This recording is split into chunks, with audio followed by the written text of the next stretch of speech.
Hello everybody, how you doing? Sunnyvale Reject is back in the house after somewhat of an absence. Oh boy, has 2025 dealt a hard hand, but here we are, back in the saddle again, and I'm so excited to be talking to you, my friends and family, about what's new in my reading life. So in 2025, I am no Brian Durfee. I was watching his video the other day, and he said he reads 19 books a month.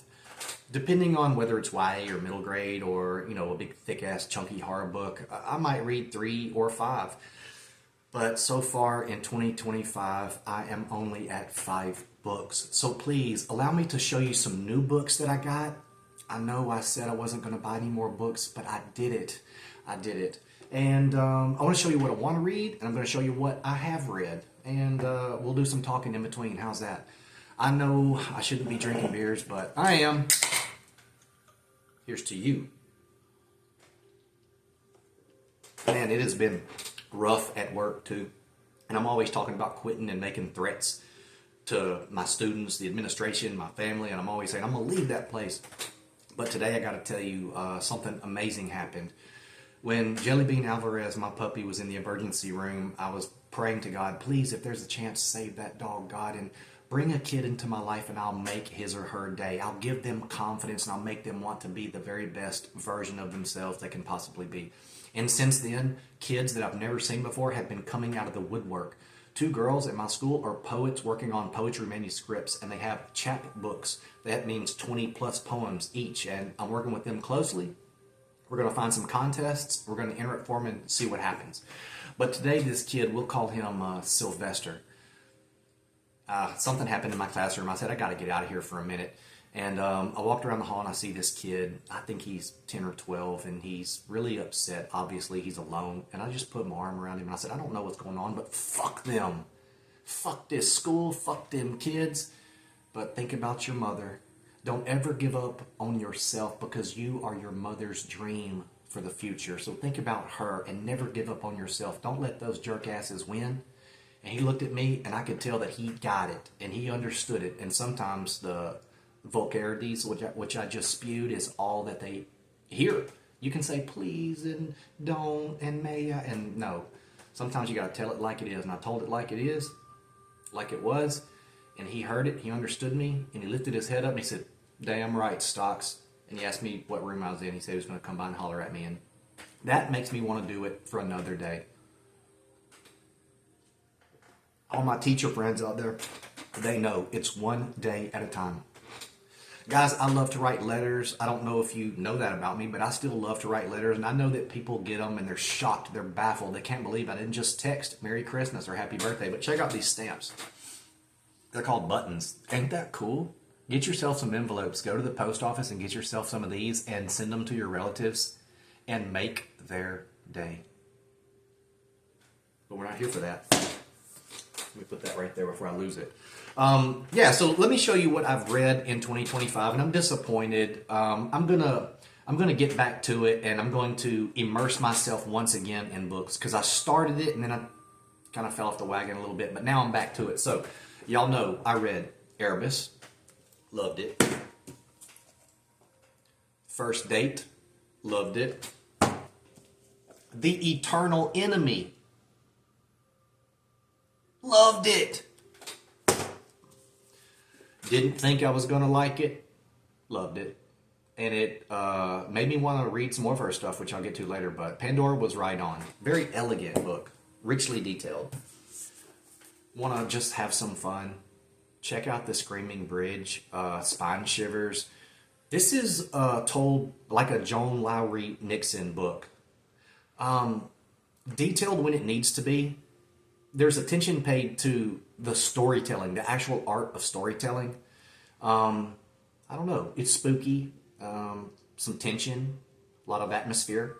But it was really fun, and I sped right through it. And I've got all of the Spine Shivers books. These are really fun, and I'll definitely pick up another one sometime soon. I like mixing it, stuff like this and stuff like this. Okay. So that is what I have read so far. Let me dump these over here and make some room. I told y'all I have a problem, and not just with this, but with buying books. I'm going to do a bookshelf tour soon so that you can see all the books that I have. And when I say I'm not going to buy another book, you can hold me to it because you know exactly what's on my shelf. But I did get some more books, and I want to show them to you.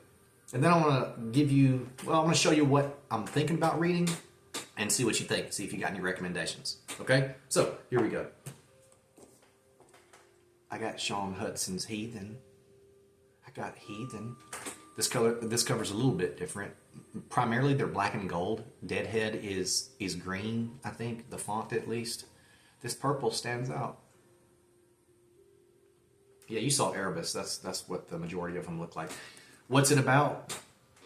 Donna Ward was shattered when her husband was killed in a car crash, devastated to learn that another woman had been with him, and disbelieving when the police informed her that the crash had been no accident. How could her beloved Chris, a best-selling author, have any enemies? How long had he had a mistress? And who are the mysterious men in the photographs she finds? Suddenly, Donna has to face up to the fact that she knows less about her husband than she thought.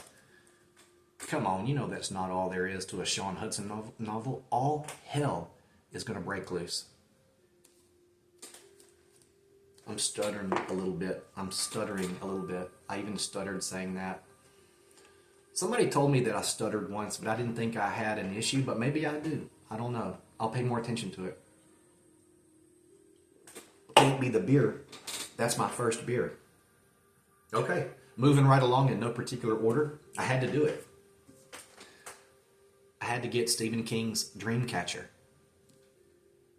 People love it or hate it, and I heard he was ripped on Oxycontin, I think, when he wrote this because he was recovering from that crash. But God love him.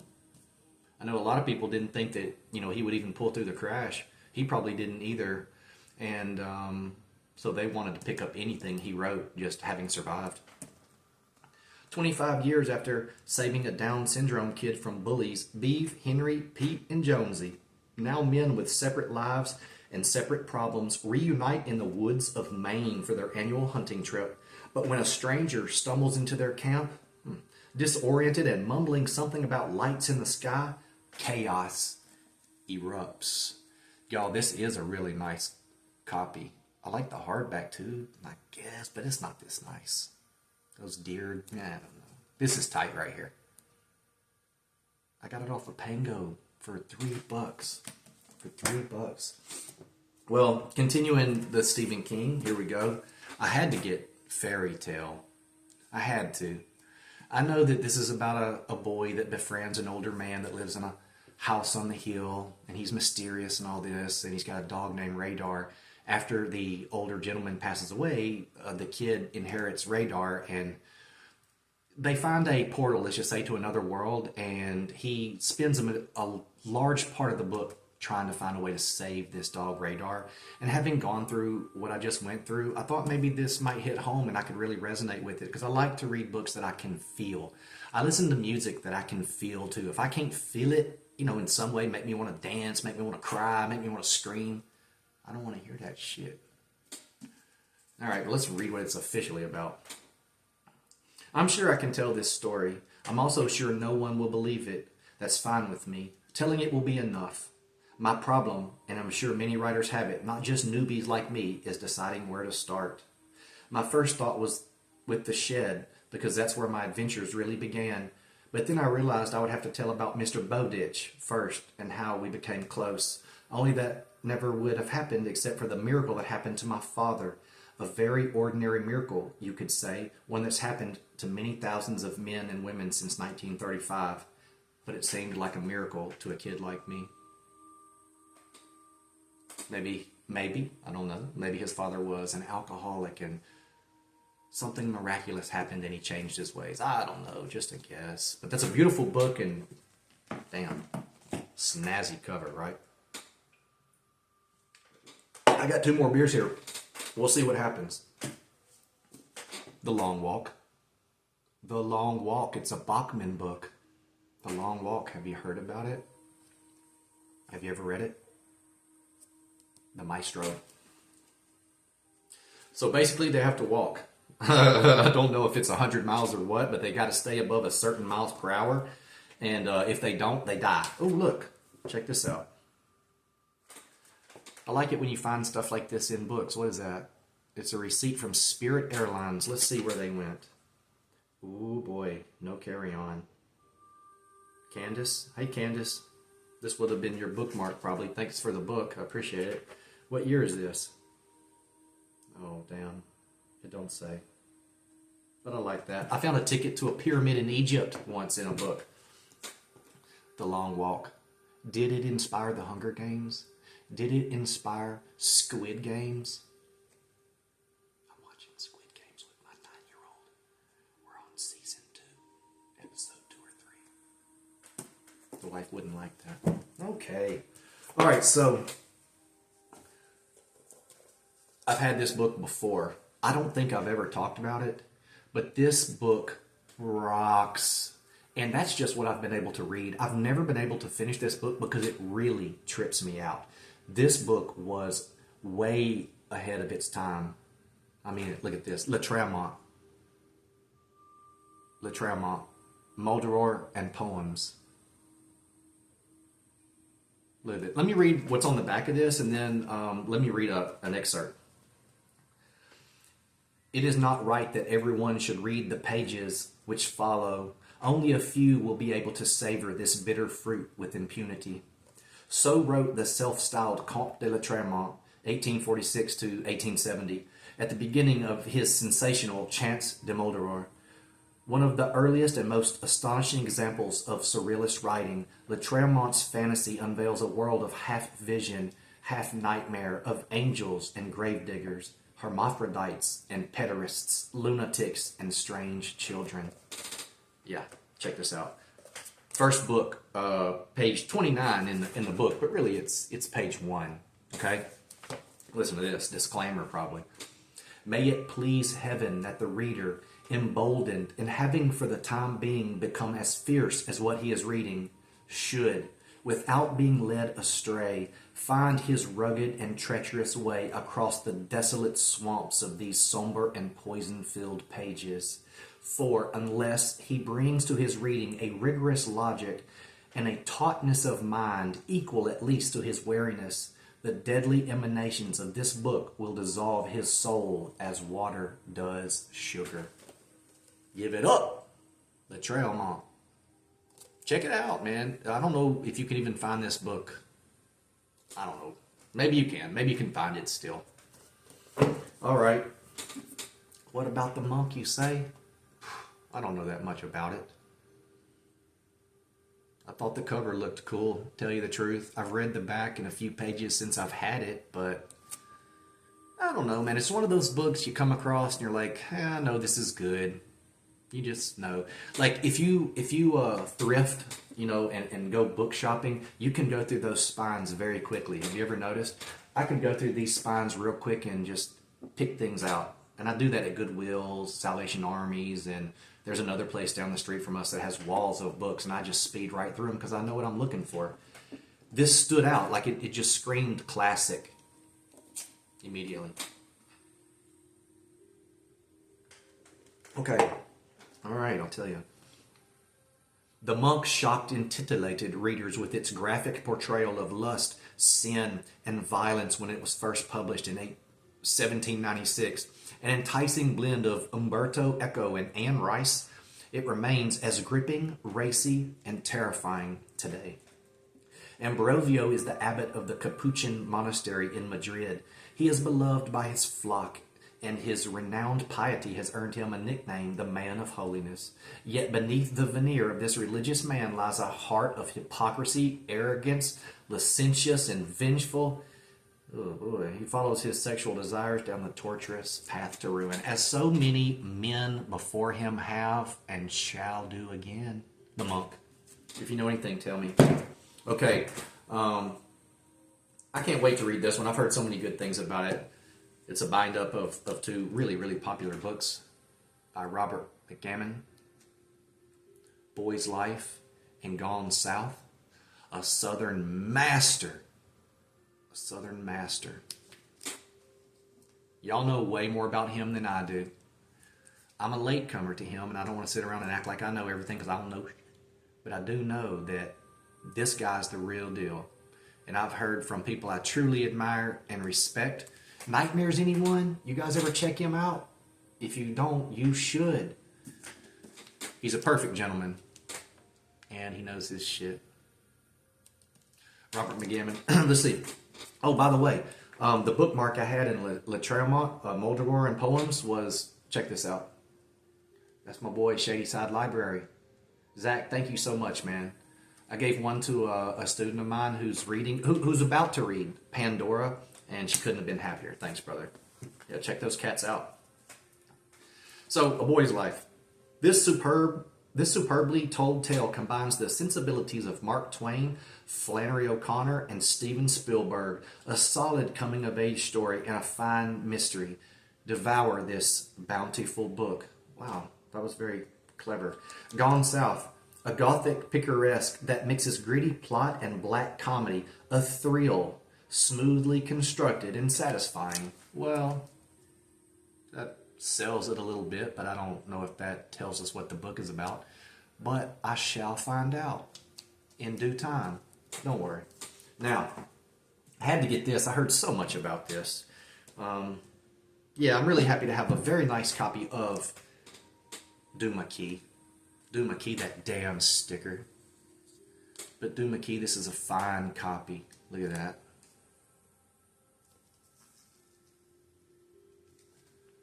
I think I bought this for $8 on Prime. On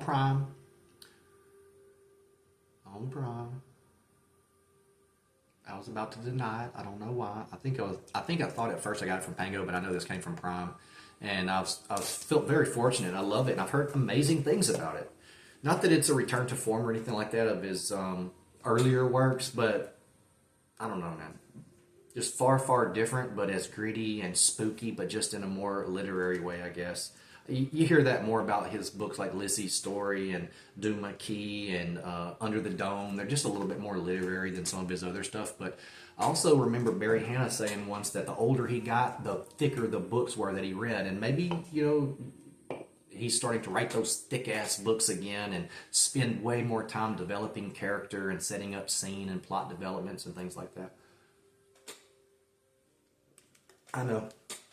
I wish I'd shut up too. Don't worry. Okay, so something else I'm really excited about that I just got recently. You've seen one of these books, and I'll show them to you. I'm really excited about dipping into this guy's work. His name is Peter Straub, and you know him well. It's Coco. Coco, it's book 1 of the Blue Rose trilogy, baby. Coco, I got a nice paperback here. I'll travel with this somewhere. I like the font size and stuff. This is right up my alley. I like a nice thick font. So Coco. Only 4 men knew what it meant. Now they must stop it. They are Vietnam vets, a doctor, a lawyer, a working stiff, and a writer. Him and Stephen King write about writers a lot, don't they? Very different from each other, they are nonetheless linked by a shared history and a single, shattering secret. Now they have been reunited and are about to embark on a quest that will take them from D.C. to the graveyards and flesh pots of the Far East to the human jungle of New York, hunting someone from the past who has risen from the darkness to kill. And kill and kill. That's Coco. Well, I already had Mystery. You've seen it before. And then I got a nice hardback first edition copy of The Throat. I know you can read Coco and Mystery out of order, but you always want to read The Throat last. So that's it for the books I've read. The books I've bought recently, which I said I wouldn't do, but I had to. Now, this is what I'm reading now.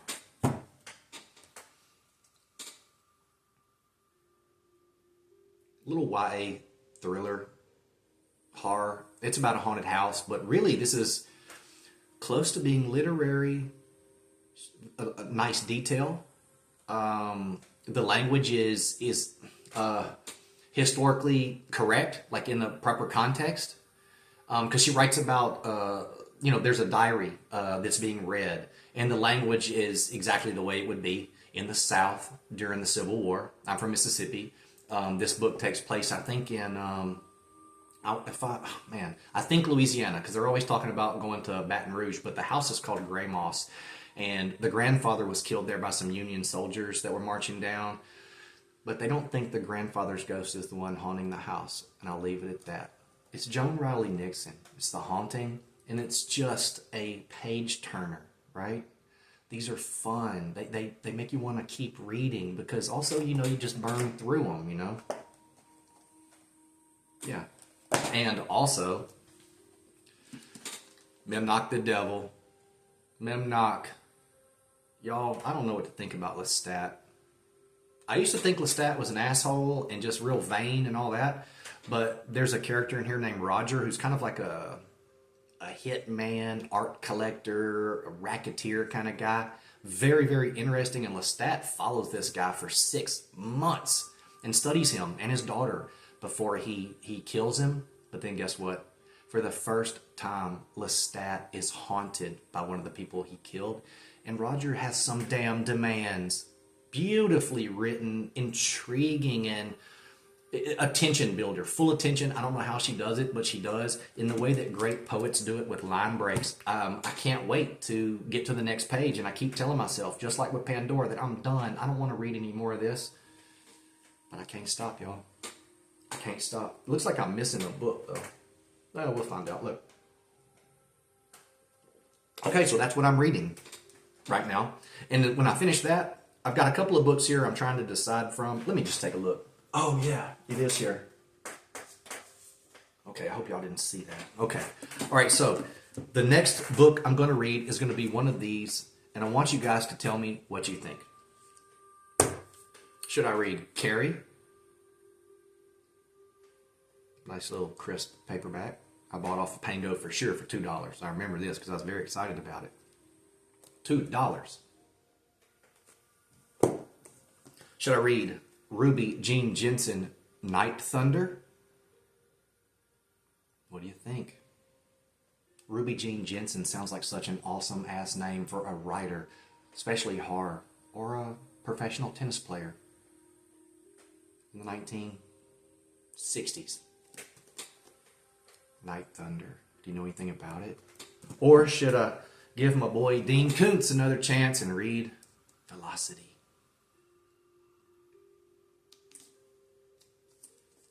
What do you think? Drop me a line in the comments, like and subscribe while you're there, and know that you are loved and appreciated.